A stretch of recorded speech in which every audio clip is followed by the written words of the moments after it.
Welcome to the interview portion of Power Talk. I'm here today and privileged to be with a gentleman that I'm sure you're familiar with. If I'm introducing you to him, you haven't been around very much. It's probably more of a reintroduction, and that is Dr. Wayne Dyer. We're here in Hawaii in his escape route where he's writing another book. And if you're not familiar with Wayne, you should be. Certainly he's written some of the best-selling books of all time in the area of personal development. Your Erroneous Zones, Pulling Your Own Strings, The Sky's the Limit, Gifts from Icus, and You'll See It When You Believe It. Wayne, I just want to first thank you for letting me get a chance to share with your family. That's great. Wasn't that great? Yeah, that was great. I walked in to see Wayne and his family, and I got attacked by 7 children. Kids know, though, Tony. I was really impressed because when they walked in, my children are very open and very loving, but very often a stranger will walk in and they are very skeptical and they check you out first, like animals do, and they jumped right onto you. So I think there's an invisible quality that people send out, and I think if you have a love for children, that says an awful lot about you. And of course I have it in great depth because my children are the most important things in my life. Yeah. And I can tell that you're a wonderful daddy too. It's nice having you there. I appreciate that very much. Well, I think one of your gifts, from my perception, is the ability to have that child be totally alive inside of you. And that's where happiness comes from when it's natural. But why don't we start out by getting we always start our Power Talks finding a little background on people. Sure. So why don't you tell us, where did this philosophy of no limits, this lifestyle of really living life to the fullest, where did all this come from for you? Where did it start? I know you had some painful challenges starting out in your childhood. Yeah, well, they were challenges. They weren't painful. Oh, that's good. Truly, they weren't. See, I grew up I spent 6 or 7 years in a series of foster homes. My mother had 3 boys by the time she was just a very young woman, and my father had spent some time in prison, and he was abusive and an alcoholic and an irresponsible person, and he stole from everyone, and this is why he went to jail. And he also just abandoned his family when I was just an infant. I was born in 1940, and my brothers were born in 38 and 36, so there was a depression at that time. It was a horrible financial times. My mother was working as a candy girl for Kresge's on the east side of Detroit, making $17 a week and trying to feed 3 children and figure out how to deal with the beatings that she was getting and the abuse and so on. So I ended up in a series of foster homes with my brother. My oldest brother went with my grandmother, and we were all reunited when I was almost 10. I come from a position at this point in my life that there are no accidents, that the universe is on purpose. I agree. And I know I know your material as well as you know mine. I listen to your tapes and read your books and know that we have a lot of similarities there. And I think that the childhood experiences that you get, even the ones that we, quote, call painful, are lessons. And there are exams given, and we either pass them or we just keep repeating the same them. lesson, Yes, that's right, over and over again. Yeah. And so I look back upon that. I try to look back very objectively on those years when I was in a foster home and in the years when I was away from my mother and things were happening that everybody else would sort of categorize as horrible and painful. And when you're a kid, you don't wake up every day and say, I'm an orphan again today, isn't this awful? Yeah. Unless somebody teaches you to think that way. That's right, unless you process. And I was always the one in the places that I lived where a mother would bring in a new child. It was just, all it was just poverty. I mean, it was just, nobody had anything. And so everybody that ended up in these various homes was just because they didn't have anything. It wasn't anything other than that. And the mothers would bring their children in, or the church would bring a child in, and they'd always say, go get Wayne. And I was always out and back either playing or meditating or having a good time, because it was on a farm. Like, I mean, there were chicken coops and there was a lot of apple trees and peach trees, and it was just, to me, it was just where I was. I mean, what else do you know? Yeah. And they'd say, where's Wayne? And I'd come and they'd say, Wayne, this is Martha. I remember one time, and this little Martha was crying, and she was all upset, and they said, Wayne, teach her how to spell her name. And I was about 3 years old. I had no idea how to spell Martha. And I just started guessing at it, and she said, no, that's not right, and we went off, and it was like I was the one that somehow had my purpose, whatever it is that you want to call it, was about teaching other people that they didn't have to be depressed because of the circumstances of their life. And I seem to always have known that. You make a really interesting point, because so often people who are depressed or see themselves as depressed, that's part of their identity. And they have great times throughout the day, but at the end of the day, they don't remember any of it. Yes, and they say, oh, I'm so depressed all the time. I think that's one of the key differences between successful and unsuccessful people, by the way, is that successful people have a tendency to really recall the good. Yes. They remember. I mean, I think of my days at Mrs. Scarf's house out in Mount Clemens at 231 Town Hall Road, and I think the only painful day I can ever remember was the day that her husband died. And it was just, I just didn't understand. I mean, he was there one moment and he was gone the next. And the only other one is I had appendicitis when I was a child and I got rushed to the hospital. But when I think of my time in the hospital with appendicitis in 1948, I remember the flowers, and I remember the people. So I remember the nurses. There's a big black nurse who would come in and put us on her knee because they had to give us penicillin in those days in these huge, and they used dull needles and huge doses. No. And she was always the one who would coddle me and take it. I mean, I remember seeing my mother every day. Yeah. I mean, she came to the hospital every day after working where she was, and that was just glorious. I don't remember any other part of it. And I have a tendency to do that. I've been through a divorce, and I talked to my ex-wife, who is now remarried, and I'm remarried, and our lives are in nice places, and we're very good friends and all that. But whenever we would talk about what was going on in our marriage, she would always point out all of these things that I didn't even remember. You didn't take the kid on Halloween. I said, well, I remember being there on Halloween. I have I don't know whether I just created this or whatever, but I look back on my marriage to my ex-wife as a wonderful time. I think she was great. We just had to move along. I've never looked back and thought, oh, isn't that awful? Never done that. Well, you talk so much about having reality-based thinking.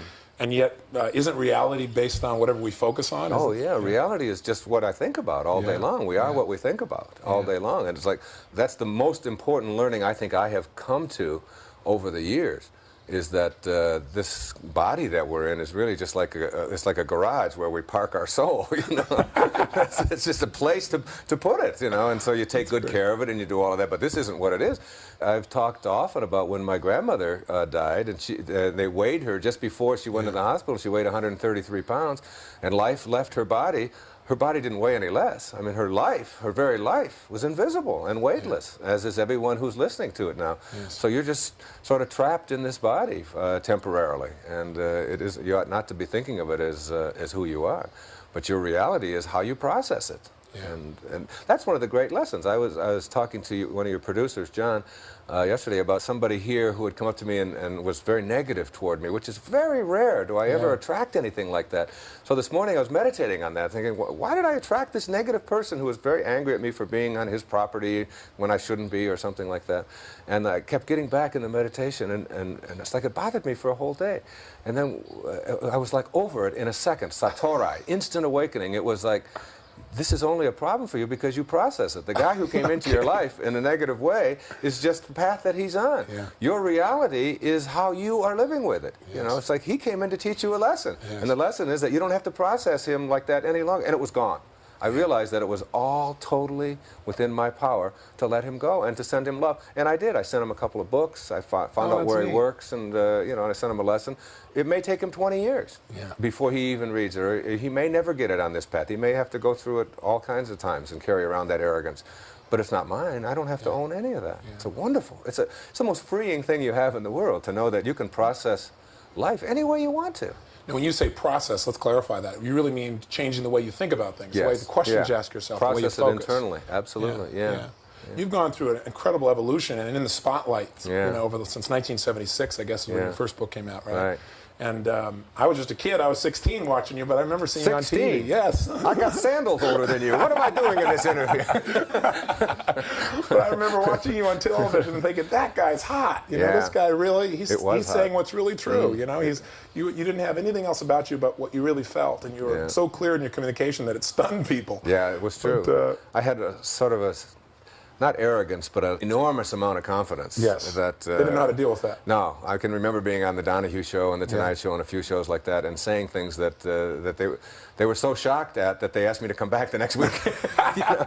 And I wasn't doing it for shock value. It was literally what I'd been saying all my life. Only I just had a bigger audience. I mean, I'd been saying it as a school teacher, and I'd been saying it as a college professor, and at the lectures that I gave, and you were a therapist for a while too, right? Oh yeah, for many years. Yeah. Now, what made you decide to write a book in the beginning? Writing is the way I just express my soul. Writing isn't something I do. Writing is something that I am, and therefore it just comes out. I have to write. I mean, like Picasso had to paint, you know, or it's like asking my wife, you know, why are you such a great mother? You know, I mean, mothering is who she is, and she's just absolutely divine at it. Writing I've been doing since I wrote my first novel when I was about 15 years old. Wow. Yeah, and when I was in the Navy, I spent 4 years in the military after high school, and I wrote 3 books while I was in the service. None of them were ever published. I wrote maybe 100 essays, mostly on the things that I found objectionable about the military. You know, that's probably why they weren't published. And I would design ways to get around it without being beaten down by it, because I realized I couldn't beat the United States government and the United States Navy, and I couldn't give speeches about how absurd it was. But I also didn't have to be inspected. You know, where they would come along and stand you up and make you, you know, shine your shoes in a certain way. I just figured out in my mind, which is where everything begins, in your mind, how could I get away with not ever getting inspected again and still be a part of this system? And in 4 years, I never had another inspection after I left boot camp. How did you pull that off? Every time an inspection would come along, I would figure out a way to be someplace else, where it would absolutely be necessary for me to be someplace else. The only time that I was a little bit devious was when I had somebody, when I tempted somebody to steal my shoes, so that I couldn't go. I had to leave them out, but I would rather have lost my shoes and buy a new pair than to a man who needs to express his individuality and freedom anyway, whatever is necessary. This is true. It absolutely is true. Fantastic. And I left the service knowing that I wouldn't ever go back to that. And it was the great lesson of being in the military. Yeah. The great lesson is that life, in your life, you have to learn not only what you love, but what you don't love. And you have to experience, I think, what you don't like, and then know it, and then know how to go beyond that. And spend the time in the place you want to live and how you want to be. Yeah. That's neat. Yeah. I know when you put your first book together. Well, first of all, can I mention what you shared with me downstairs? Sure, you can mention anything. Oh, I appreciate that. I got a chance to visit with Wayne downstairs in his room where he's doing his writing here in Hawaii, and I was amazed that there are some similarities between us, but I think maybe even more extreme on your part. And that is, when I'm writing, I'm constantly pulling out all kinds of ideas from many different sources, but there are like 50 or 60 books strewn out all around where Wayne sits and writes. Yeah. And he bounces along and pulls from each of these. Now, why don't you describe a little bit about how you write, because I think it's how you live. There's a great deal of trust there. It's called surrendering. I learned to do it about 10 years ago when I really honed this, and that was when I was speaking in Houston. There were about 3,500 people who had all paid a lot of money to come and hear me, and it was an evening with Wayne Dyer. And I had all my notes all arranged in exactly the way I wanted to, and everything was just exactly perfect. I was backstage doing the pacing that you do before you go on, and the meditating and the breathing, and just getting yourself relaxed, and your sort of divine guidance that you're seeking. And I realized that I didn't have my notes. They were gone. Yes. And they were back in the hotel room, which was 30 minutes away, and I was going on in 10 minutes. So I walked out on stage without any notes for the first time, and I surrendered. In that 10-minute period of time, I just said, all right, you know what you're doing, and you know how to do it, and you're good at this, and you're here for a reason, and there are 3,501 people in this room, and you're the one who's speaking, and 3,500 have paid to come and hear you. There must be a reason for that, and so get on purpose, get on purpose. Get off of your outcome, get off of how well you do, get off of how much money you're being paid, get off of all of that, and get on to what are you here for? Yeah. And you're here to improve the quality of life for somebody else. That's all you can do. When you leave this planet, the measure of your life won't be in what you accumulated. It will be in what you gave. Since you can't get anything anyway, it's in giving. So I surrendered, and that was the beginning for me of surrendering. I've never used notes since in my life. It's not that I'm not prepared. I meditate before, and I know what I want to do, and I do that now with my writing. It gets to a point where you absolutely have a knowing. There's 2 ways to learn. One way is through fear and doubt, and so you learn through suffering,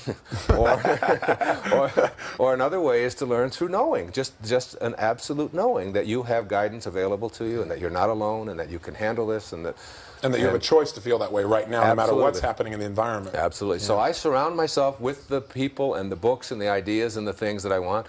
And I know that they will be there. I have an idea so I know the areas I want to write about, and the areas of prosperity and creating health in your life and in your relationships and in your relationship to yourself and these kinds of things. I know about that. Right. So I know what my chapter titles are and my headings are and things like that. And the rest of it, I just absolutely trust. And when I stop, I was going to say stuck, but I don't get stuck. I don't have anything called writer's block anymore. I can write forever. I mean, my typewriter just goes and goes and goes. And sometimes it goes so fast that it smokes. I mean, it's like it's just going. Well, part of the problem is you got a typewriter that's there. Right. That's an interesting point. You got a typewriter down there. Is it the same typewriter you used to write your original book? Yeah, it's the same typewriter. I've written everything I've ever written. A Smith Corona. It's an old one. Yeah. Oh, yeah. well, you talk about living in the now. Now there are computers, Wayne. Yeah, What's the deal here? Why do you stay with the typewriter? I have a thing about computers. I have some judgment there that I probably have to work on. But they you gotta forgive your computers. I do. Yeah, they collect so much information. There's sort of a big brotherish kind of thing about computers. Something that could take away freedom. Yes, huh? yeah. There is something like that, and it's like you press a button, and everything that you ever did when you wet your pants. Like I know it's written in there somewhere. You know? All of the skeletons I have in my closet are in somebody's computer. So you don't want to contribute to that. Could be paranoia, but maybe not. But anyway, it's this trusting that you get to that allows you to not just to write well or not just to speak well, which is what I do, but whether you're driving a cab or whether you're a dentist or whatever. It's what they call flow. Have you seen the book Flow? Yes, I have. It's not I can't pronounce the author's name, but it's Sizagakablinsky or something like that. But it's a fabulous, a whole notion that you get past judgment, and I do this in my tennis. I play tennis every day at a pretty decent club level. And I have found my best tennis flows from when I'm off of outcome and I'm on purpose, when I'm just out there being. You know? What I'm impressed by you is to see your children, because your children live by flow. Yeah, they do. You know, I mean, when you walk in there and they attack you and love you and jump all over you and say, well, you know, that was my highlight. Meeting you was wonderful, but we've met before. Yes, that's right. Meeting your kids is really the peak experience. I got to tell you. But you see, they're like that because my wife Marcy is like that, and I'm like that. Yes. Our relationship is like that. Yes. And I really believe that children emulate what they see around them. If you want to teach your children, you don't have to read a lot of books about how to do it. You just have to model what it is you'd like them to become. Just be that around them all the time. We get on a plane. Now, we've been coming here to Hawaii since those children were infants. All right? They were conceived. All of them were conceived right here in Hawaii. I mean, this is a very, very special, magical place. You better be careful. Yes, I know. We're sweating that out right now. An eighth child. Right. Oh, my gosh. But when we get on the plane, we live in Florida. Now, we come to Hawaii. Now, that's halfway around the world, all right? That's a 13-hour deal. And when we get in the back of a plane, we fill up a plane. Those children, every single time, we never give them any instructions. We never tell them you have to be good, you better not say anything, or we're going to get you, or anything like that. We just get on the plane. And when we get off, everybody on the plane always comes up to us and talks about all of our children and how wonderful they are. Yeah. They're there, they're in the moment, they enjoy the plane. If there's a movie, it doesn't matter if they've seen it 16 times. They watch the movie, they're playing with the stereo stuff, they're listening to stuff, they walk around, I mean, but they're always very peaceful, they're very joyful, and they meet other people on the plane, and they even calm down other babies around them. Just like they say about Christ, you know, or Mother Teresa. And that all comes from the kind of relationship that my wife and I have. And I couldn't agree with you more. I think that most people try and teach their kids what to do, but they live a differerent lifestyle. And kids don't listen to what you say. They do smoking what cigarettes you do. and telling their kids, now you shouldn't use drugs. Where's or they're the cheating on their income tax and talking about it. I can't understand why their children lie. No kidding. They don't get it. No kidding. No kidding. Tell me, I know you have a discipline of running, and you were doing that right before this interview. Yes. You've been doing it every day for how long? In October of this year, I will have completed 15 years without missing a day of running a minimum of 8 miles. That's amazing. And as a result of doing that, and meditating along with it, I haven't had a day of illness in 15 years. I've had a few fevers, I've had a few this and that, a few sniffles, but I haven't had anything, any influenza, any colds, anything that would keep me from running that distance. And I've had some, I'm an athlete, so I've had some bad injuries to my legs and all of that, but I've always been able to run right through them. And instead of it taking weeks and weeks and weeks for these pulls and these injuries to heal, they're usually healed in a day or two. Because I think circulation is not only the key to understanding the universe, it's the key to understanding the universe that you are. You've got to keep yourself circulating all the time. You can't let an old person move into your body. You know? That's a good point. Yeah. I say behind every old person is a young person saying, what the heck happened? Yeah, that's right. Yeah. I remember when I was teaching psychology, I came across a great poster. It was a whole line of babies, this little face, and they were all gurgling and laughing, and just like the ones that you just saw downstairs. Yes. And then underneath it were another row of picture was all these old people who were just all sitting there and depressed and looking down and unhappy and with scowls on their face. And the heading said, "What happened?" Yeah.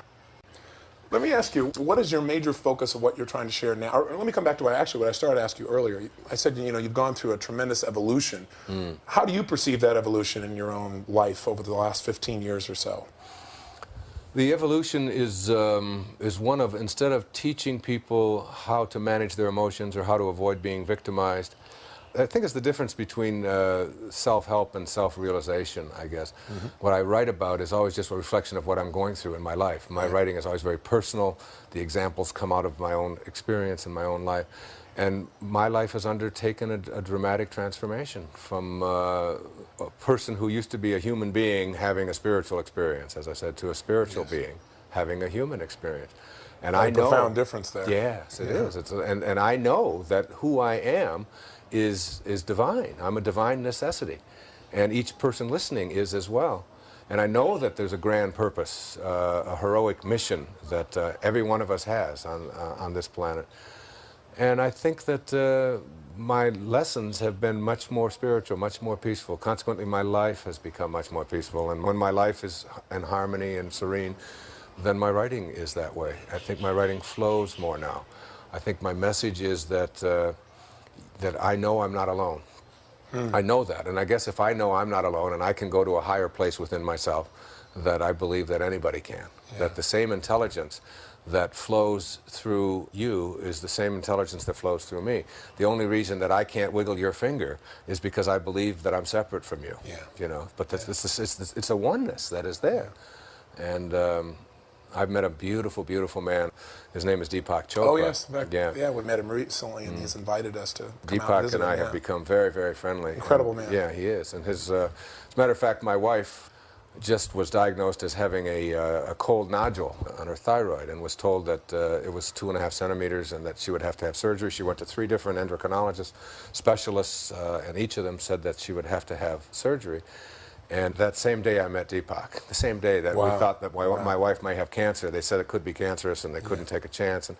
And that very same day, Deepak and I were doing a program together in Seattle, and along with Louise Hay and Shakti Gawain and Kriyananda, and it was a very, very special day. And Deepak and he came to me. Here's this man who's a physician and who grew up studying under Maharishi. I mean, just a brilliant man. And I'm ready to just bow to him, and he's bowing to me, telling me how much he loves me and how much he appreciates my work and all that. And we became like soul brothers. I mean, it was like a man I experienced love for instantaneously. And he invited Marcy to come up to his Ayurvedic medicine place up in Lancaster, Massachusetts. And she spent a week up there for the first time in 10 years that she slept alone, that she has been away from the children or away from me. And she went up there alone, and our 16-year-old daughter, we absolutely knew that she could handle this. And she handled 5 children for a week and just became, I mean, an unbelievable mother, from sort of a wild kind of teenager who likes to go out and be a teenager, I mean, to a totally, completely responsible person, because we believed that she could do it. Yes. And my wife went up there for a week and worked with Deepak, and he gave her herbs and oils and counseling. Cleansed her system. She came back, and in 1 week's time, Tony, she went back to the 3 endocrinologists, and the cold nodule is gone. That's fantastic. It's gone. That's fantastic. But she never believed for a second. I mean, it isn't like she said, oh, maybe I have cancer, but. It wasn't like that. She absolutely said, I'm not having surgery. I'm not interested in this. I know that I can do this. I know I can get rid of this. And all I have to do is just get my body balanced. And that's what Ayurveda taught her. That's what Deepak. So we're doing a program together. East meets West, kind of. And he said to me, he said, it's real interesting. He said, I came to the same conclusions about personal transformation and spirituality and this divineness. He said, I was raised in that tradition, and I went through medicine, and I'm a scientist. He said, you grew up on the streets of Detroit, and you came to the same kind of conclusions. And truth is truth. Yeah, and it's like, here we are now talking about various levels of higher consciousness, the different levels that you can reach in your life, and it's been magnificent. It's really been a joy to be associated with him. And that's really the difference between now and then. I mean, you talk about the transformation. The real difference is that I know I'm not alone now, and I know that there's a divineness that's in all of us. What triggered that knowingness? Because so many people know it intellectually, but they don't embody it emotionally. I try to think of what it, you know, like what, because we're always looking for things in the physical world that describe, you know, what it is that happened. But there's a word in Zen tradition called satorai. We don't have a translation for it in English because we don't do it. That's a real good point. Yeah. We don't have a word, we don't have an experience. That's right. But it's like, in Japanese it's called shibumi. It's effortless perfection, or instant awakening. And where you just have this knowing, and it's like I can go back and I could give you right here a whole lot of circumstances that happened in my life when I went to my father's grave, but then it turns out that I had all this hatred towards my father for all these years. Go on through this story, because this is an important story. Yeah. Maybe you can share that with us, because I know it was a profound experience in your life. It truly was. When was this, first of all? It was 1974, just before I wrote Erroneous Zones, like months before I wrote Erroneous Zones, like days before I wrote Erroneous Zones. Had you seen him at any time since he left your family? Never saw him. Never saw him? Never saw him. He Period. He left and walked away with on a wife and 3 boys, and never ever showed up again. Just was gone. Do you want me to tell the story? Yeah, would you? I think it's very powerful. It was. I went down to Columbus, Mississippi. I was teaching at St. John's University in Queens. You were 14. No, that's right. And it's interesting. I haven't thought of this in quite a while. I had a cousin who was my father's sister's child, whose name was Dorothy Phillips, who I had just met a couple of times. They would never give any information about my father. I was always looking for my father. I spent a lot of time looking for my father. Why did you want to find him? I wanted to meet him in a bar. I had a fantasy of just going to a bar and sitting down and saying, "I'm your son. Let me." And this was long before I became well known or anything. Yes. This was just, I just wanted to know who this guy was, you know. Yeah. When his mother died, I found out his mother died. I went to the funeral, and I was only 13. I was the only one that went, and I went only because I was hoping that he would show up, you know, just so I could meet him, but he didn't come. Wow.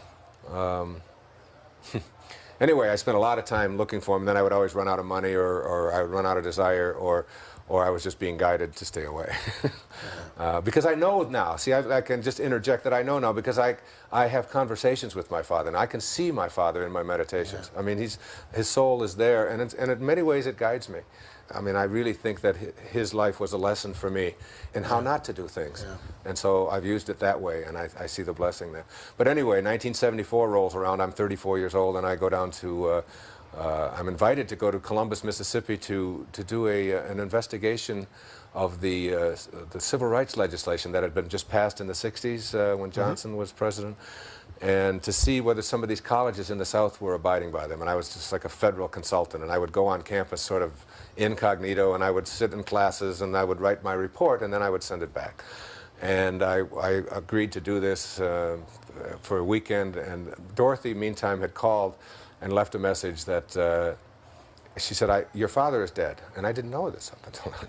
Wow. Yeah, she said, "Your father is dead. He died in New Orleans." And she gave me the date that he died. And she said, "He's been dead for a while." And it was a shock. I called my mother. I said, "Did you know that?" I asked my nobody, none of us knew that. You know, he'd been dead 7 or 8 years. So I got down to Columbus, and I looked on a map, and I was only 200 miles from New Orleans, and I called the infirmary where she gave me the name of the infirmary, and he was an indigent, and they said they found out that he died of cirrhosis of the liver, and he was 49 years old, and they said we don't have any record of where his body as an indigent was just shipped to Biloxi, Mississippi. So I said, "Well, I'm going to Biloxi." I mean, I was on a journey then, and this was a spooky time for me, and it gives me that Kundalini feeling right now. I can see it. I can feel it. Yeah, it's like I get very teary when I think about it, and I went to the rent-a-car place, the National Rent-a-Car, and there was only one rent-a-car place, and this is a dinky little town in Mississippi. Okay, at the Mississippi State College for Women, I think it was, and. I went to the rent-a-car place, and they had one car, and the car was a brand new car. It was a 1974 Dodge Coronet. Okay, it was a blue, and it had no miles on it. 0.9. I said, what, did they make this car here? How did this car get here? And that car had been shipped in that day, and I was the first person to drive the car. And it was, in fact, it was so new that the plastic was on the seats. All right? Wow. And I had to take the plastic off of the covering. Interesting on the metaphor, seats. huh? Yes, right. Yeah. So I got in, and there was no seat belt. There was only one seat belt on the right-hand side. There was no left-hand seat belt. And they didn't even have shoulder belts in those days. So I got out of the car, and I took this, because I've got that sort of determination in me that I'm wearing a seat belt. That's all. And I got out of the car, and I took the seat right out of the car and put it on the ground, and there was the other seat belt taped to the floorboard of the car. And it was masking tape. It was wrapped in plastic, the buckle, wrapped in all this plastic. There was a rubber band around it, and then it was taped to the floorboard, obviously to protect it from cutting the upholstery in transit. And I took all of this stuff off of it and unwrapped it and all that, and inside the buckle, there's a card. And it says, a business card. Inside the buckle of this brand new car. This is a true story. And it said, Candlelight Inn, Biloxi, Mississippi. So I took the card and I just said, that's interesting. I'm going to Biloxi. It's 200 miles away, a 4-hour drive. It was on a Friday afternoon. I put the card in my pocket and I drove down to Biloxi. And I didn't think much about it. In fact, I picked up a hitchhiker on the way and a kid who was, a migrant fruit picker, and I took him someplace else, and I went about an hour out of my way to take him somewhere. And we finally got to Biloxi. I got to Biloxi, and it was about 10 minutes to 5 on Friday afternoon. I think it was the 22nd of August. Reader's Digest did this in a story because, so they checked out every detail of this, okay? I mean, every detail. Oh. And I went to the phone book in the gas station outside of Biloxi. When it said, welcome to Biloxi, I went into the next desk, and I just looked under cemeteries. I was just figured he's got to be buried in Biloxi. What else would they do with him, you know? And I didn't realize that I was on a real journey at this time. And I called the first cemetery, and there was no answer. And the second one, it was busy. And the third one was a real small listing, like it was an inferior cemetery. You know? Maybe they didn't bury them real deep or something. I don't know. But it was like a real tiny list. So I called it, and it turns out it was just a cemetery plot on the back of another piece of property. And an old man came to the phone. And they kept their records in Coca-Cola can boxes. The Coca-Cola can. He had to go back. He said, well, we don't have records here exactly. I said, I want to see if a Melvin Lyle Dyer is buried here. And he was gone for what seemed like an eternity, but he came back and he said, yes. He said, he's buried here. And my heart was just beating as fast as you could imagine. I said, well, how do I get there? I'm in Biloxi and I want to come over there. I really feel like I need this. It's my father, and I've never met him. And he said, well, I got the death certificate right here. He said, he's buried. He said, your father's buried on the grounds of the Candlelight Inn. Oh, my God. And he said, just find that, and it's just inside of town. And I reached into my pocket. It's a true story. That's incredible. And I took the card, and on the back of the card is a map imprinted on how to get to the Candlelight Inn. I mean, it's printed. Like it's got these arrows that go to... And I was only 6 blocks away, and I put it back, and that's when I started getting the BGBs, whatever you call them, heebie-jeebies. And I went to the gravesite, and this was in August of 1974, and I stood there. I was 34 years old, and I stood there, and I was sobbing. There was just a little plate on the ground that said Melvin Lyle Dyer. And I sobbed, and I sobbed, and I cried, and I talked, and I was there for 2.5 hours. It was almost like there was magnets on my feet. I couldn't leave. It was until 7:30. In fact, there was no entrance there. I just had to. There was just a chain across there. He asked me. He said, "When you leave, just put the chain up across, because they didn't want other vandals and that driving through there." And I left there, and what I did in that time, which was so significant for me, and it's why I think of it as an event that was like an unfolding in my life. Spiritual awakening. Yeah, it was a spiritual awakening. It was like I forgave my father. That's what I had to do. And I think of forgiveness. I mean, I've studied this now, and I wrote a whole chapter about it, and you'll see it when you believe it. Forgiveness, Mark Twain had a wonderful definition of it. He said, forgiveness is the fragrance that the violet sheds on the heel that has crushed it. Isn't that beautiful? Ooh, that is about as beautiful thing I've ever heard. Oh, that's amazing. And it's like, I think of forgiveness as like a snake bite. You know, it's like you get bit by a snake and you can't unbite yourself. I mean, but nobody ever died from a snake bite. A snake bite doesn't kill you, it's just a bite, you know, and we get bit all the time in all different metaphorical ways. What kills you isn't the bite, it's the venom that circulates after the the bite. Yes. Well, mentally or metaphysically, the venom that circulates in you after the bite, after the things that have been done to you, is the hatred and the anger and the unforgiveness. And you think of Christ on a cross, and you think of a soldier, remember, from King of Kings. I'll never forget that image. And Father, forgive them, for they know not what they do. What he's really saying there is, they don't know that they're throwing a spear into themselves when they throw a spear into me, that we're all connected, that we're all one. And until you get rid of that venom, it will destroy you. So whatever it was that I was carrying around towards my father, which was being manifested in all kinds of conscious and unconscious ways in my life, I let it go in that moment. And it was like my father was there with me, Tony. I mean, he was just, and he's with me now. I mean, in fact, I can feel his presence here now as we speak. Always saying to me, like, where I am, there's no judgment. You know, there's no good or bad here. There's no right or wrong in this. There's just like, tell my story if it's going to help somebody to forgive somebody, you know. And that was my purpose. And every time I do something that is generous and loving and good and helpful to other people, I feel like my father's smiling on me. And once I forgave him, it's funny because in my life at that time, that's when I was getting divorced. I was going through a struggle. That's when I was overweight, like 25 or 30 pounds. I wasn't running. I didn't start running till the year after that. And my writing was really suffering. I was writing professional article stuff just to publish or perish, okay? That's where I was. I was trying to get published in different professional magazines and all of that kind of thing, and I'd send stuff in. It was just stuff that, you know, you wouldn't want to read because it was just quoting everything else, and it was, you know, the kind of professional stuff that everybody does. They write to each other. Nobody else reads it. And then when you do write something that appears in Family Circle or Reader's Digest or whatever, or even the National Enquirer, 5 million people read it. I mean, give me 5 million neurotic people reading the Enquirer to fix, rather than a whole bunch of people who are just going to write back in another letter to me only in the form of another article. So I let all of that go. And I went back, and Erroneous Zones I wrote in 18 days. In 18 days? 18 days. Wow. 18 days. And there's 22 million of those in print today. You know. That's amazing.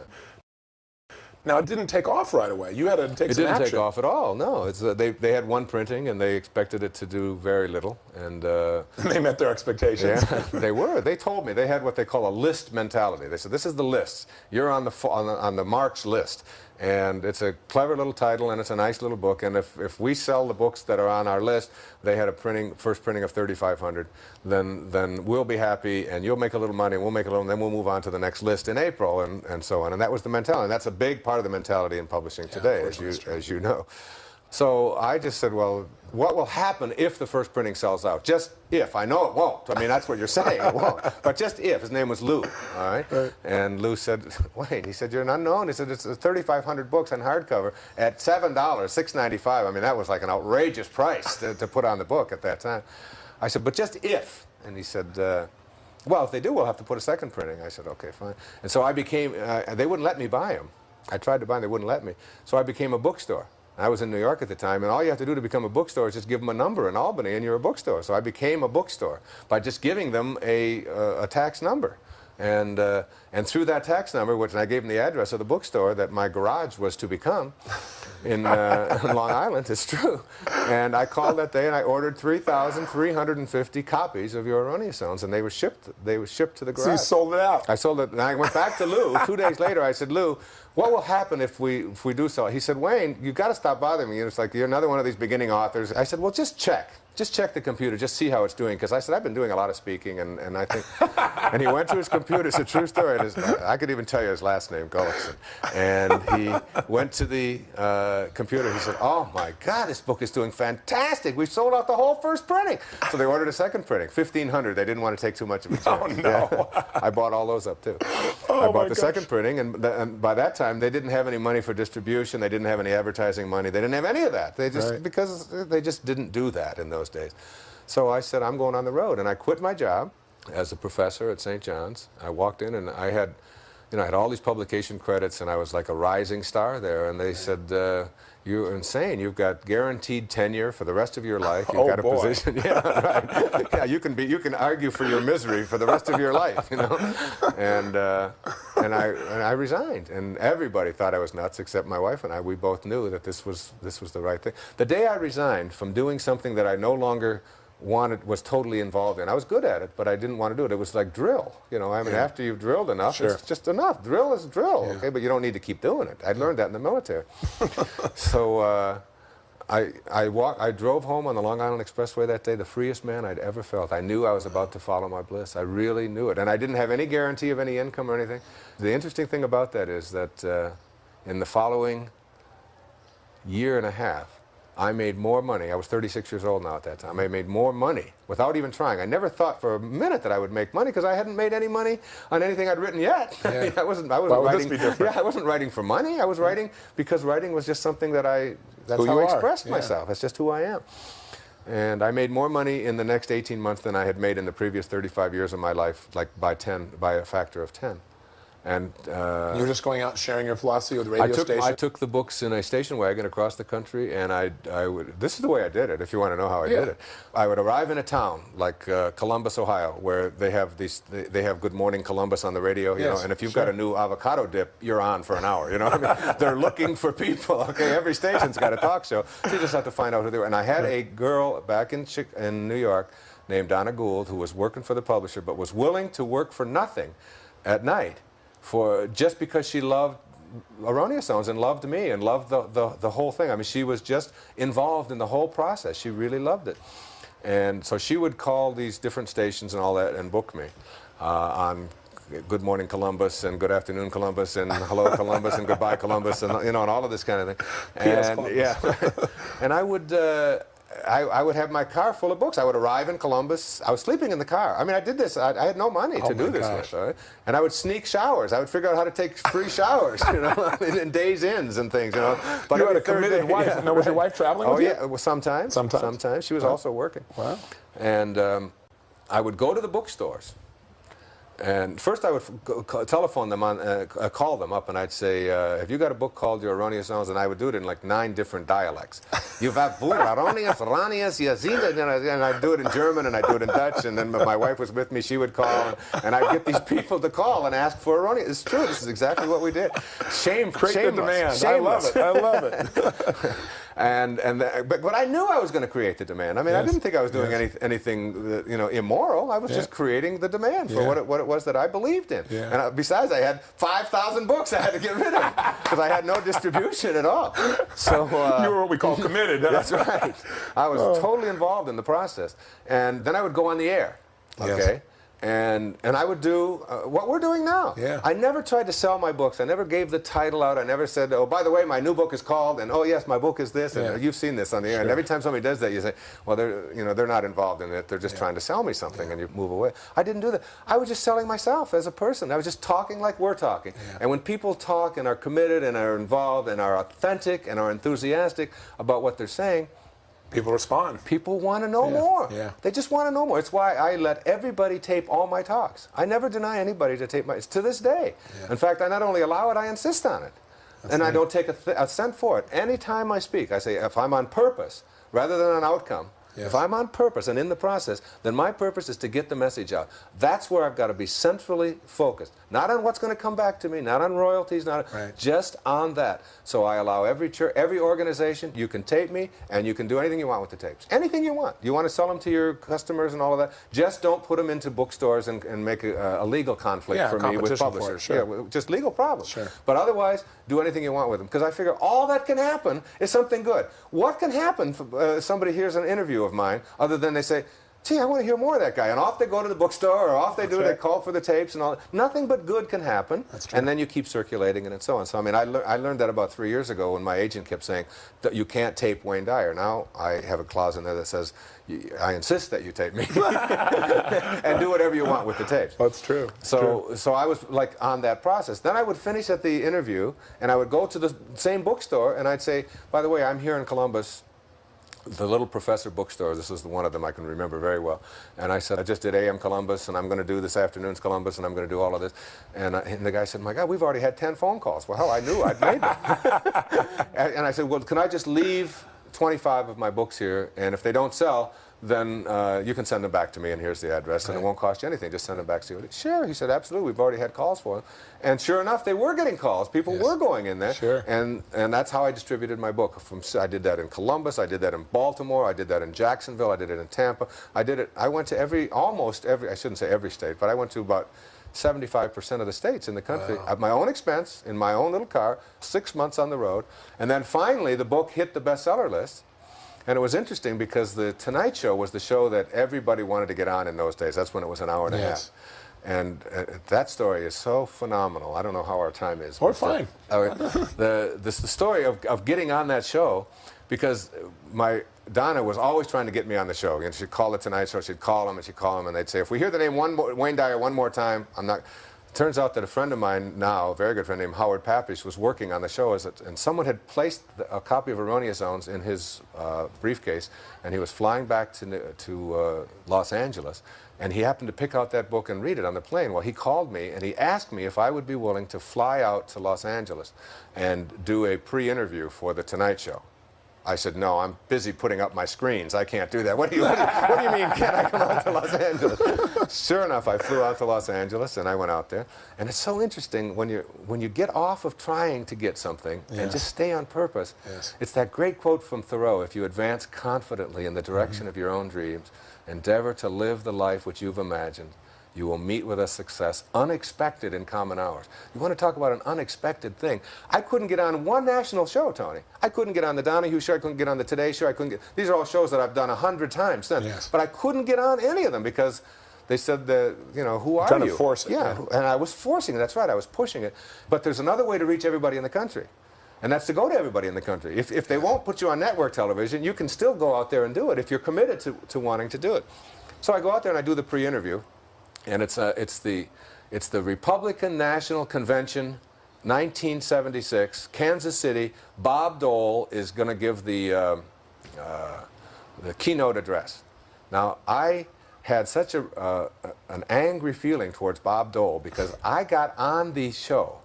Okay, I got on the show from the result of the pre-interview, and Shecky Green was the host. You know who Shecky Green is? No. Great comedian in Las Vegas. Super guy. One of the nicest guys in the world. And he's very fun. Does 1,000 different dialects. You get to meet Shecky. He's a great guy. And he was hosting the show, and he asked me if I would, you know, so I get on the show, all right? But it's Monday. But the show, for the first time in the history of The Tonight Show, gets preempted because Bob Dole, instead of giving a 45-minute speech, gives a 2-hour speech, and it goes over and the show's preempted. So I fly back to Detroit, where I'm back there with my wife. And I find out that the show's preempted. And I'm all excited. I'm telling everybody that in the world that I know that I'm on the Tonight Show that night, and it gets preempted. So, you know, it's like one door closes, another door opens. Another door opens. It always works this way. When you're doing what you're supposed to and getting off. So that was Monday night. Tuesday, Johnny Carson comes in to his meeting with Howard and all of them and says, and they said, we had a guest on last night that was fabulous. They said the audience just went crazy over him. And Carson said, well, if he was that good, he said, I'd like to have him on before they show that preempted show, which was scheduled for a week from the following Monday. They were going to just set it in there. So I get another call from Will you fly back? Will you fly back? This time when I fly back, there's a limo, and I got a first-class ticket. And, you know, things have really changed. And I've got my own dressing room. The first time I went in there, it's like, you can dress in the toilet over here. Now I'm in there, and they're pressing my clothes, and they're cutting my hair, which is really like a, you know, not a big job. But, you know, they charge for a search fee when they do mine. So I go on the show on Wednesday night. This is like 2 nights later, and I go on with Carson, and Carson says, and we only have maybe 7 or 8 minutes. It was just great. It was super. He was so good to me. And he said to me, you know, this isn't enough time for this. This is really terrific. He said, could you stay over till Friday? Oh, my gosh. And do the show again on Friday, because, you know, he checked with Freddie to coordinate. And I said, no, screens. I can't do it. I got to get back. So I stayed over till Friday, did the show on Friday. The preempted show showed on Monday. And from not having any national exposure at all across the country, I went from just doing AM Columbus and all these shows all over to getting 3 network appearances in 5 days. Wow. And the book went from, it was on the bestseller list at that time. Before I hit the Carson show for the first time, I got it on the bestseller list by just going across the country as an unknown. I got on the Tonight Show, did it 3 times in 5 days. The Donahue Show started calling us. I did the Donahue Show 3 or 4 times there, and then the Today Show, and it became it became like the biggest. Well, it became the biggest bestseller of the '70s. It was the top-selling book for the entire decade, and it was all because I was advancing. I was doing what made sense to me. Today I don't do that. Today I don't go out and do it that way. I do it another. I trust it'll all work out in another way. Well, you've built it also, but I think it's really. I really appreciate you sharing the story, because a lot of times I think people have interpreted your philosophy to mean just let things happen. And the truth is, you're surrendering, but you're it's faith with work. It's faith with action. As you think, so shall you be. Right. Okay, so you act upon what you think about. Yes. If you're thinking about what's missing, if you're thinking about the scarcity in your life, if you're thinking about what's wrong, if you're thinking about what you don't have, if that's where your thoughts are and what you're constantly thinking about and processing your world that way, then that will be what you have to act on. You have to act on what's missing. It's just like in a relationship. If you think about what you don't like about somebody in a relationship, then you have to act upon that. Yes. Your relationship is really not located in another person. It's located in you, where everything is located, in that invisible part of you. Do you know what everybody said about the reason why Erroneous Zones was so successful? No. It was the 70s. It was the me generation. It was the exact right timing. Dyer was lucky. He hit it at the right. They don't know how many. But then I put 45,000 miles on my car one summer. Yeah. And that I went out and bought all of those books and all that. It's like, and took the successful risk. people are very, very lucky. Just ask any failure. They'll confirm it for you. This is true. This is true. Yeah. What is the most important? You've shared a couple of lessons, but if you were going to say the most important, say 3 lessons you've got in the last 10 years that you would share with people, what are they?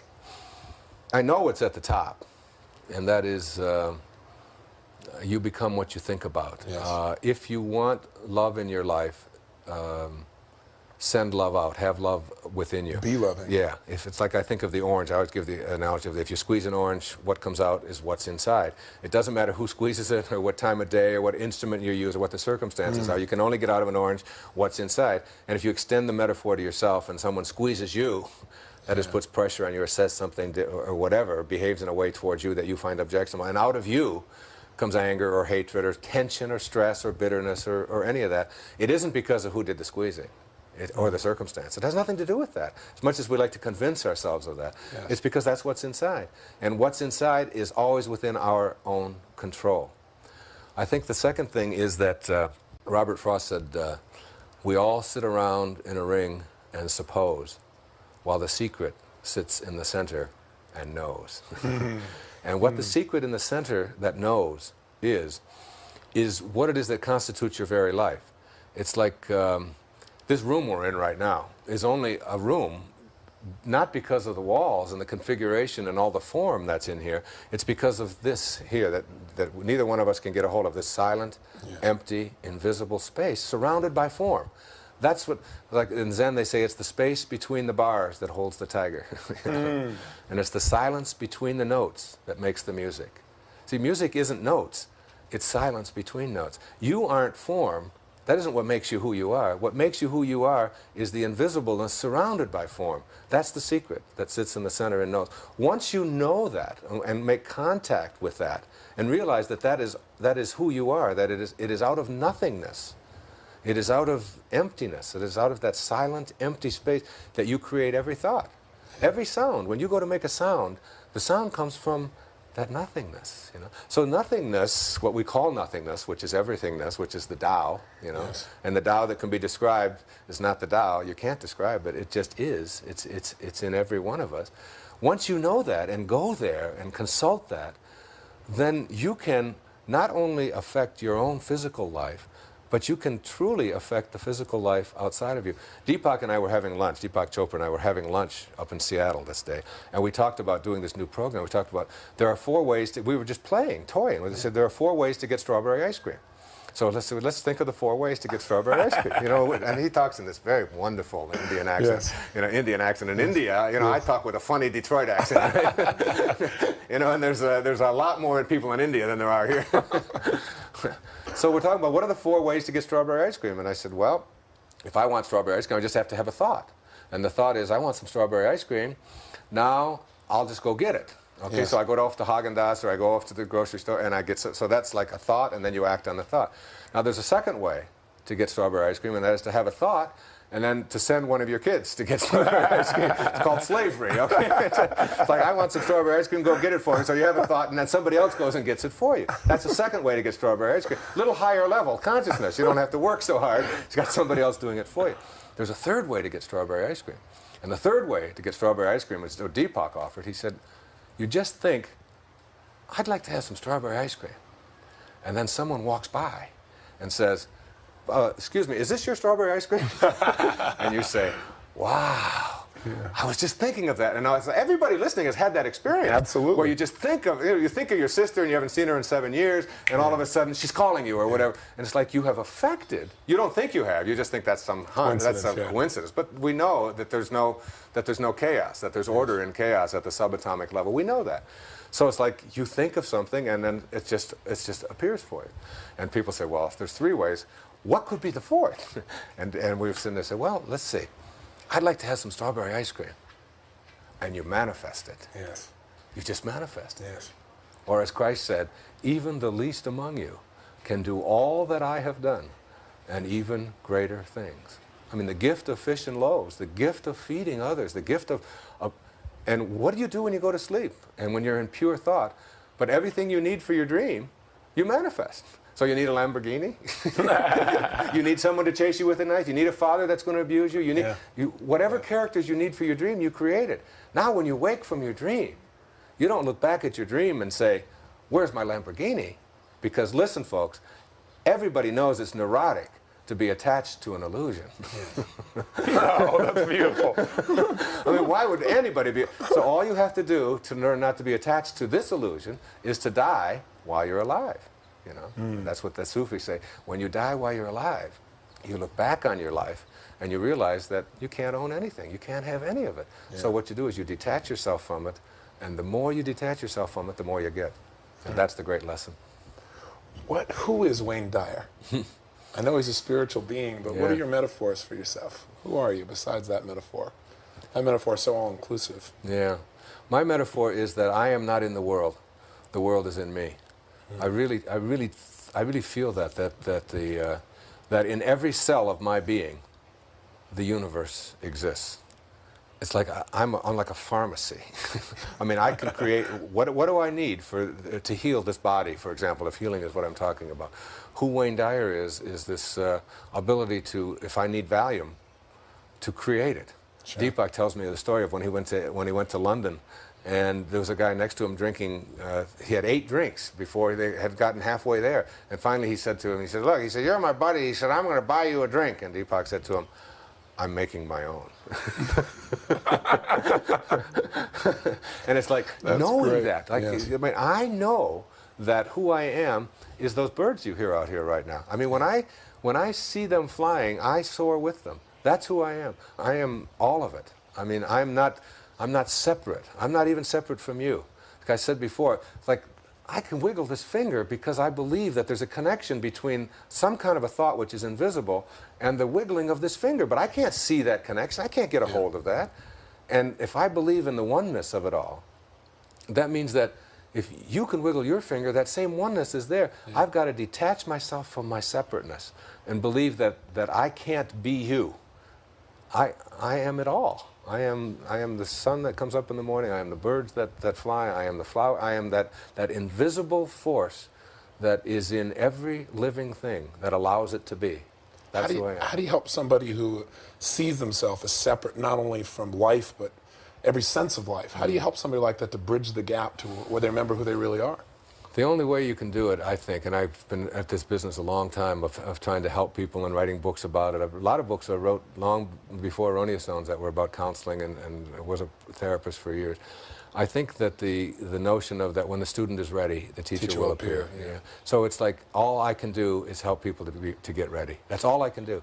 Yeah. And see, I mean, I picked up the Bhagavad Gita 3 years ago, okay? Now, I've had the Bhagavad Gita in my library since I was in college, but I've never read it.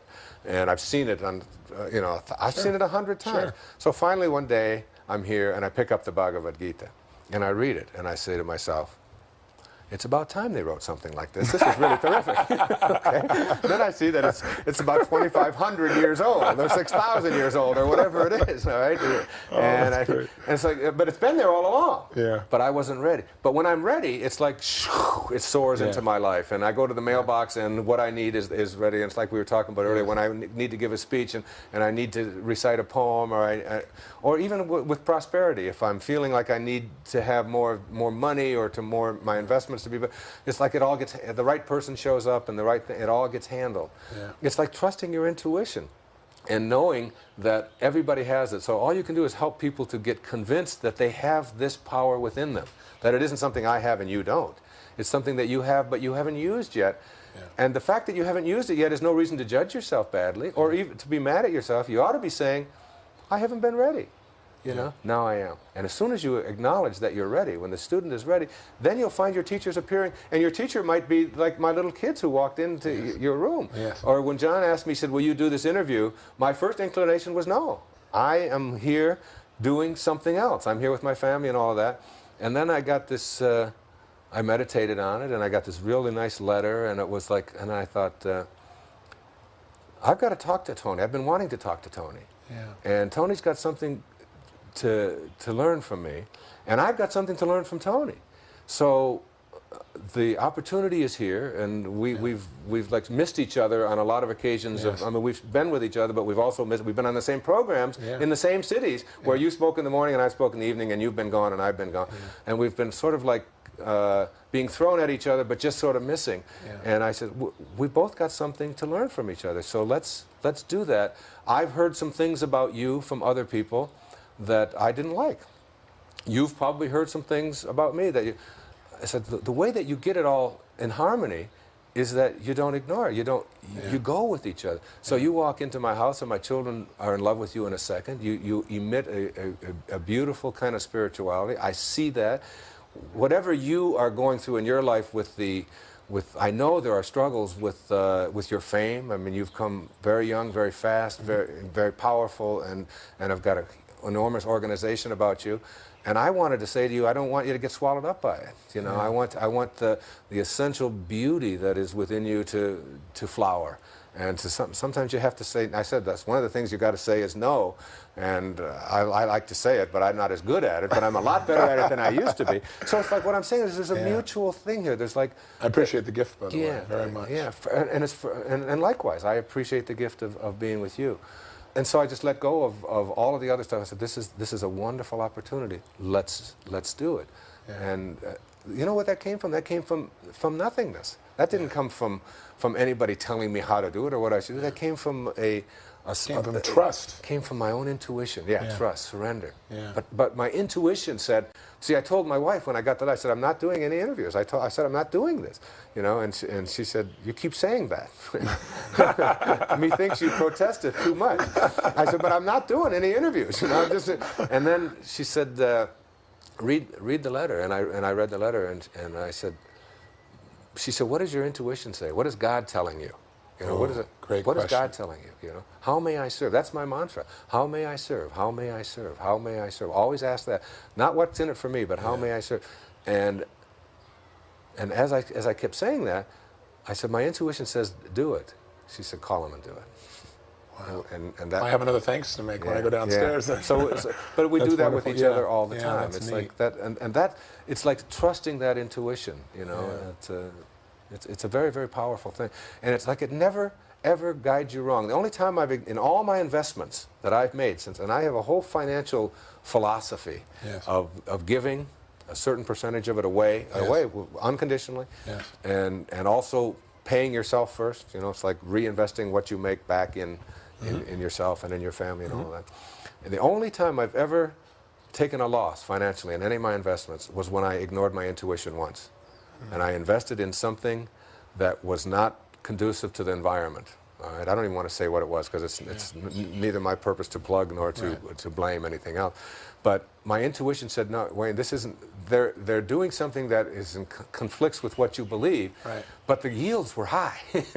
And they were guaranteed, and it was like, and I put $155,000 into this thing, and they went bankrupt, and I lost that $155,000, but I gained so much. I was going to say, because you never forget those lessons. Yeah, it was such a great lesson, and since then, I've only, every time I invest anything, I always ask, where's this money going? What's it going to be doing? And then it just comes back to me like tenfold. So it's all been made up in many, many ways. So it's like I ignored my intuition once, and I paid a price, but I learned it was a great lesson. It was a terrific lesson. What's the purpose of life? Purpose of life is real simple for me. It's Joel Goldsmith has a wonderful book called Parentheses in Eternity. And you are a parenthesis. He says your life is a parenthesis in eternity. It opens at your conception, it closes at your death. But eternity surrounds it. So that there was an instant before you came into form, if you believe in eternity, in which you went from formless to form. The question to ask is not how did I do it? Did I sign up for it? Did God do it? Is it a Big Bang Theory, which is an interesting metaphor? Or It's true, isn't it? Right. Or whatever. It's like, don't ask that question, because that's just trying to analyze, that is to break apart something that is not breakable. The Tao is trying to understand the Tao. He said, ask the question, why? Why would you go from formless to form? The answer to that is so simple for me. It's like I used to wonder about that all the time, and now it's like so simple. You can't get anything while you're here in this parentheses. You can't have a thing. You think you can own it, you don't get any of it. It's the jewelry that adorns you adorns another in another instant. The house that you own, the cars, all of that kind of stuff. That's just all like a little loan and a little lease, and then it's gone. And if you get attached to it anyway, it'll destroy you. So you can't have anything. Yeah. So if you can't have anything, if you can't get anything while you're here, then purpose must have something to do with giving rather than getting. And to me, the purpose of life is to give. The purpose of life is to enrich the lives of others in some way. Yes. The measure of your life will not be in the duration of your life. It will be measured in the donations of your life, okay? What you are able to give of yourself, because you can't get anything. The only thing you can do with your life is give it away. Yeah. You can just give it away. Every day, your form deteriorates a little more. It's heading towards the closing of parentheses. And once you know that, then you know that you can't have anything. You can't stop that. Nobody can stop that.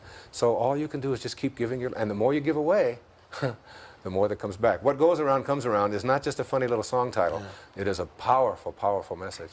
And understanding it basically shifts the quality of life. Well, sure, Tony. It's like getting your life on purpose. Yeah. If your purpose of life is to give, then get your life on purpose and get everything that you do on purpose. If you're driving a cab, don't be thinking about how much of a fare you're going to get. Yeah. Think about how can I serve this person and let the fare take care of itself. Yeah. If you're a salesperson and you're thinking about my quotas and what I'm going to get, you're not on purpose. If you're thinking about the quotas of the person you're serving, that person is going to send you 21 names tomorrow of people that they want you to serve as well. Yeah. It's like the more you give in anything that you do. If you're a dentist, don't think about how much money you can make. Think about making this person's tooth and his mouth as healthy as it can be. Yeah. The universe will take care of the rest. Purpose means giving, not getting. And once you get that, and it's like that's how you have to orient your whole business. That's how I've oriented my entire business of my books. Do you know that everybody who writes me a letter gets a book? It's fantastic. No charge whatsoever, no expectations, no nothing. And anybody who writes me and says this tape didn't work, they get a free set. You know, it doesn't make any difference. I don't want to hear about it. Somebody wrote me a letter from Seattle, and they came all the way over to hear me at that program that I was on that I'd mentioned. I was the keynote speaker. I was the last speaker, and they had to go back because their father was sick, and they spent $100, and they couldn't, and they were very upset. I sent her the $100 and the set of the tapes of the whole day. Yeah. It's like, that's what I believe in doing. Except when people tell me I have to do it.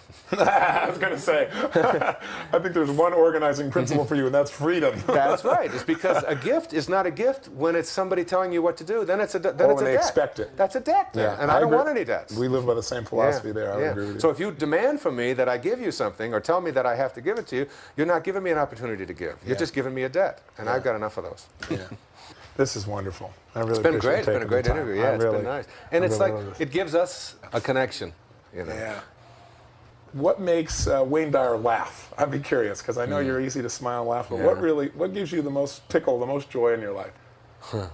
I think myself. I think I make myself laugh, and I laugh at myself.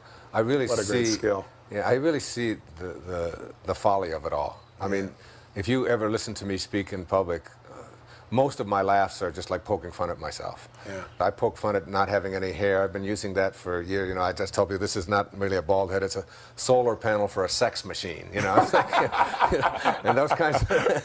That's great. And also my children really make me laugh. My baby especially. I mean, when they're babies especially, because babies are, I mean, under say 2. You know, they make me laugh. My little boy. I only have one little boy and 6 daughters, and. That little guy, it just, you know, last night, I mean, at 11 o'clock at night, we were both laughing so hard in the bed in my little studio. That's where we go down and sleep at night. And just telling stories. I ask him, he always says, tell me a scary story. I said, well, you tell me one. And he just made up the funniest, craziest kinds of things. Children make me laugh. Animals make me laugh. But I really laugh at the folly of it all. I mean, so many people think that we come into this world and we have just this short time and then it's over, and there's no joy, there's no laughter in that. To me, I mean, I'm laughing at the. Someone once said that he said, I don't try to make my audience laugh. He said, I try to make God laugh. Whoa, that's great. And I really like that. It's that's like, nice. yeah, it's, that's nice. I think he's laughing all the time. Yeah, that's right. Yeah, there's a wonderful story that Yogananda tells of a black man in the South back in the 40s and 50s when it was really, really terrible down there and he worked in a white church, an all-white Baptist church, where they wouldn't allow, but he was the janitor, and they wouldn't allow any black people to come in and worship, and over he would ask the minister, couldn't I just come in and worship with you on Sunday? That's all I really want to do. And the minister said to him over and over again, I can't let you do that. I would lose my job. I would like to, but I can't. So finally he went and got into deep prayer, and in his deep prayer he asked Jesus, you know, why Christ? Why can't I just pray with those same people where I work every Sunday? And Jesus responded to him, I've been trying to get into that church for 20 years and they won't even let me in. and it's like it's a metaphor. Like, that's wonderful. They think that they're praying to me, but I can't even get in. So it's, or Churchill had one of the great lines of all time. We'll talk about humor and great Yes. people. He was a man that I really admired. I remember the day he died. I was teaching at a school in Detroit, at Pershing High School in the inner city, and Churchill was in the hospital, and he was prime minister in 1945, and just after the war was over, and he was having such a struggle with Parliament and all that, and he had to go into the hospital for surgery, and a nurse came in, and she had to give him a bedpan because he couldn't get out of bed, and she was carrying out his bedpan. And and he started laughing uproariously, and she said, what in the world are you laughing about? And he said, I was just thinking that that's the first movement of mine that's been carried out since I've been prime minister. Those kind of, you know, and you know, like all of the great ones have that kind of a sense of humor. That's that right. makes me laugh. In those moments. Yeah, that makes me laugh. How do you want to be remembered?